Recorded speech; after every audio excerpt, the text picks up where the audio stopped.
Burado na talaga si Daniel, Alden panalo na sa nanay ni Catherine. Thankful ang ina ni Catherine Bernardo na si Mommy Min Bernardo kay Alden Richards.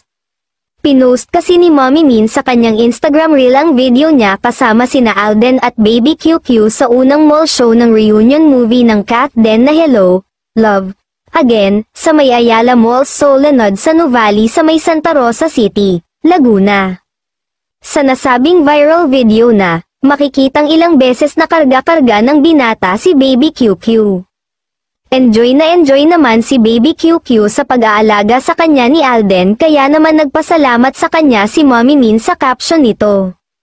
Thanks, Tita Kat and Tito Tisoy for QQ's first mall show experience. Till next, say ni Mommy Min sa kanyang caption. Kilig naman ang mga Kat Den fans sa post ni Mommy Min dahil feeling nila ay approved ang ina ni Kat kay Alden.